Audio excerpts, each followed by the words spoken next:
Mu'adz bin Jabal mungkin tidak menduga bahwa itulah pertemuan terakhirnya dengan Rasulullah SAW.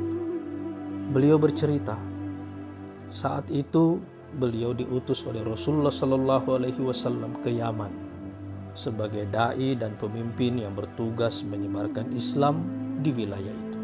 Peristiwa itu terjadi pada tahun ke-9 Hijriah.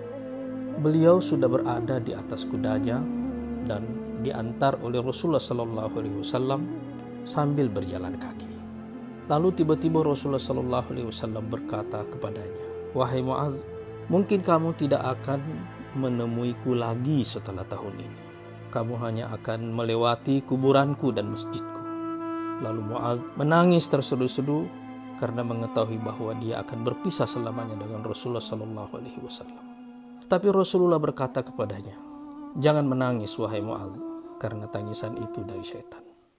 Peristiwa yang diriwayatkan oleh Imam Ahmad bin Hanbal dalam musnadnya itu terjadi pada tahun ke-9. Pada tahun ke-10 saat Rasulullah SAW melaksanakan Hajjatul Wada', haji yang pertama dan juga haji yang terakhir. Rasulullah SAW juga memberikan isyarat tentang saat-saat terakhir dari kehidupannya. Ketika beliau menyampaikan khutbah dalam Hajjatul Wada' itu, beliau membuka khutbahnya dengan mengatakan, "Wahai manusia, dengarkan aku, biar ku jelaskan semuanya kepada kalian. Sebab saya tidak tahu, mungkin saya tidak akan menemui kalian lagi setelah tahunku ini di tempatku ini." Isyarat kematian Rasulullah SAW sudah disampaikan oleh beliau jauh-jauh hari sebelum kematiannya datang. Beliau mengetahui tentu saja dengan wahyu bahwa ajalnya sudah dekat, karena risalah yang diemban oleh beliau juga sudah hampir mencapai kesempurnaannya. Maka ketika Allah Subhanahu wa taala menurunkan firman-Nya, "Al-yauma akmaltu lakum dinakum wa atmamtu 'alaikum ni'mati wa raditu lakumul Islam dinan." Hari ini telah kusempurnakan bagi kalian agama kalian, dan kusempurnakan pula nikmatku atas kalian, dan aku ridho bagi kalian bahwa Islam menjadi agama kalian. Abu Bakar segera menangis terseduh-seduh karena itu merupakan isyarat akan dekatnya ajal Rasulullah SAW. Lalu ketika Allah Subhanahu wa taala menurunkan ayatnya, "Idza jaa nasrullahi wal fathu wa ra'aitan nasa yadkhuluna fi dinillahi afwaja fasabbih bihamdi rabbika wastaghfirhu innahu kana tawwaba." Kelak jika datang pertolongan Allah dan pembebasannya, dan engkau menyaksikan manusia masuk ke dalam agama Allah secara berbondong-bondong, maka bertasbihlah memuji Tuhanmu dan memintalah ampun kepadanya, karena sesungguhnya Dia Maha Pengampun. Umar bin Khattab dan Ibnu Abbas berkata tentang ayat-ayat itu, itulah ajal Rasulullah SAW yang telah diberitakan kepadanya. Sebagaimana Rasulullah SAW mengetahui akhir dari hidupnya, karena risalah yang diembannya sudah mencapai kesempurnaannya, begitu juga pada mulanya beliau merasakan dekatnya saat-saat pengangkatan nubuah, walaupun beliau tidak mengetahuinya sama sekali, tetapi jiwanya, ruhnya didekatkan ke situ.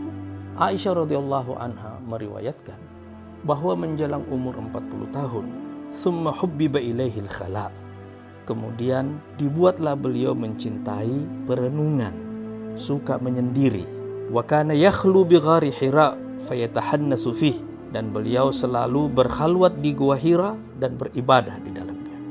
Qabla ay yarji'a ila ahlihi wa yatazawwada lidzalik, kemudian sebelum beliau kembali kepada keluarganya dan untuk mengambil bekal, dan setelah itu kembali ke Khadijah untuk juga mengambil bekal yang sama. Dekatnya masa nubuwah itu disertai dengan aktivitas yang menyiapkan jiwa dan ruhnya untuk memikul beban nubuwah. Dan ketika risalahnya sudah mencapai kesempurnaan, isyarat tentang kematiannya juga datang kepada beliau. Jika kita ingin melakukan evaluasi atas perjalanan hidup kita, mungkin isyarat seperti yang diperlihatkan oleh Rasulullah SAW adalah cara yang paling tepat. Peta jalan pribadi yang terhubung dengan risalah, yang terhubung dengan misi dalam hidup yang kita emban. bahwa hidup kita terus bertumbuh menjadi lebih baik karena kita berkembang dan bertumbuh bersama misi yang kita emban di dalam hidup kita. Dan kematian Rasulullah SAW menjadi sangat indah karena kematiannya terjadi bersamaan dengan sempurnanya risalah yang telah beliau emban. Apakah kita mempunyai satu misi yang besar dalam hidup kita? Apakah hidup kita, peta jalan kita mengikuti arah dari misi besar yang kita emban di dalam hidup kita itu? Apakah hidup kita terus bertumbuh bersama dengan perkembangan dari misi yang kita emban itu? Dalam momen seperti awal tahun atau akhir tahun yang lalu, ketika kita melakukan evaluasi atas perjalanan hidup pribadi kita, contoh dari Rasulullah SAW ini adalah sumber ilham yang paling bagus bagi kita semuanya. Marilah kita hidup untuk misi yang besar, karena hanya dalam misi yang besar hidup kita juga akan berkembang dan bertumbuh menjadi besar.